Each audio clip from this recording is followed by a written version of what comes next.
There are two primary ways to gain unethical advantage in this world: stealing and lying. And if you spend any time consuming social media fitness content, you're being lied to on a very consistent basis. Now, as a fitness influencer myself for nearly 10 years, I made a vow to myself to not fall victim or even spread these lies. In fact, I'm here to expose the truth. So I guarantee you, if you go on your Explore page right now, there's one big trend that has been popular for a lot of time now that you will definitely see, and that is swipe workouts. Swipe workouts are not inherently bad because clearly they do more good than harm, but here's where you need to pay attention and understand who those workouts are actually for. It's meant for just general people who are interested in working out, who want to follow a new novel workout each and every single day. And here's something I tell you guys, and I want you to understand this, is the fact that if you're always looking for something new to do in the gym, you're really not going to see that great of progress.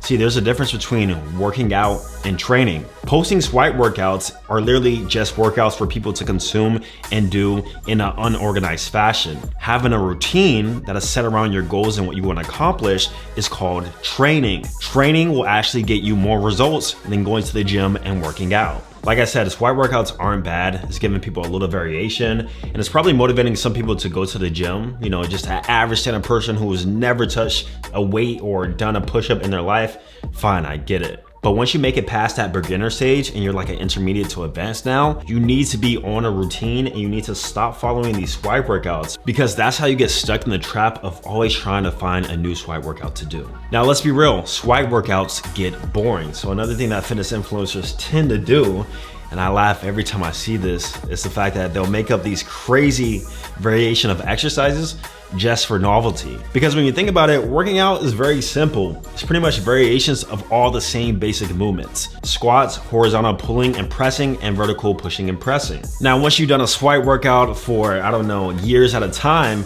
after a while, people don't want to keep seeing the standard shoulder press. So what does a fitness influencer have to do?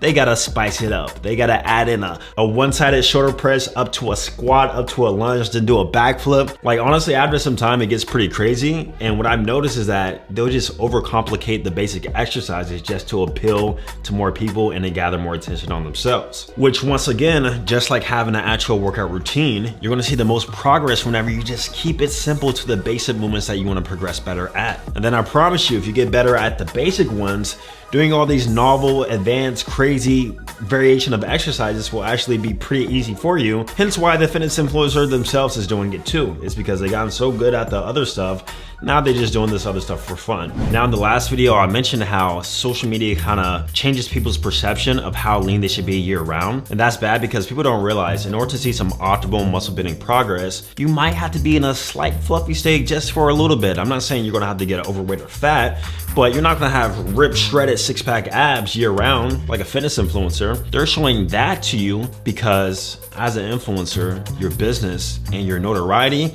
is based upon how you look, and how you look is based upon how lean you are. So understanding that, that's the reason why most influencers choose and have to stay lean in sacrifice of actually building more muscle in the future, because they know if they get above 15%, those likes are gonna come down, the followers even may come down, and inevitably their money. So basically what I'm telling you is don't be afraid to put on a little bit of fluff, man. If you want to see the most optimal progress, if you're looking to build muscle, you're gonna have to go in a bulk. And as I said in the last video again, be more building cycles than cutting cycles. And even as an influencer myself, I've fallen victim of this, having to feel like I always have to stay lean. But now I'm embracing the weight gain when it does come, whenever it does come, and I'm gonna stick to the path. I'm gonna prove to you guys how this will actually be an investment in the short term for a big reward in the long run. That's the way you gotta look at it. There's something in the fitness space where I like to call the good genes paradox. And what it means is that most fitness influencers usually have pretty good muscle building genetics. Otherwise, they probably wouldn't be a fitness influencer. But the issue with having really great genetics is that you're now trying to teach somebody how to get the body you've gotten.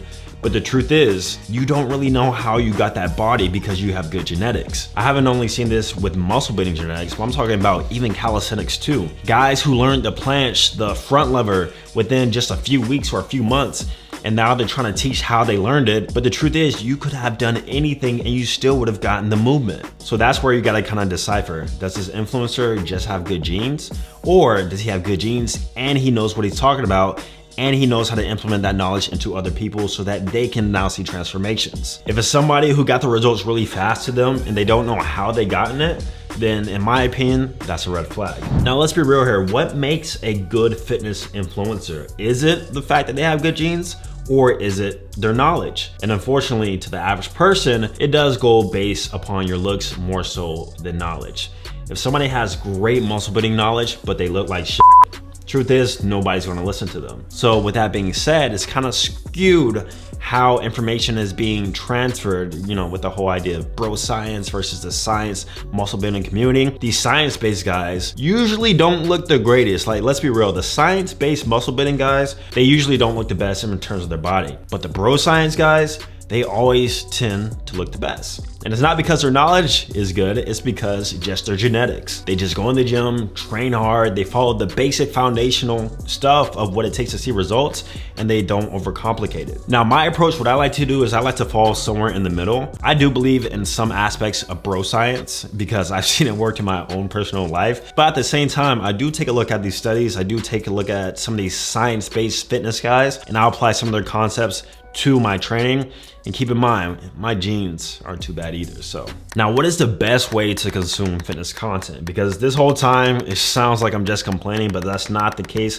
We always got to provide a solution. First thing you got to do is realize that social media, for the most part, is fake, especially if you're on the fitness side of stuff. A lot of things are curated and shown to you for a specific purpose. Even the squat workouts I mentioned earlier, a lot of these fitness influencers do not actually do these workouts. They will do their actual workout, which might actually be a workout routine, let me mention, and then they'll film a squat workout for their audience. Number two, do not overcomplicate your fitness and nutrition. Yes, I even know it myself. Sometimes my video titles will say, stop doing this, stop doing that. But the truth is, you need to make an actual objective assessment for what you want to see progress in.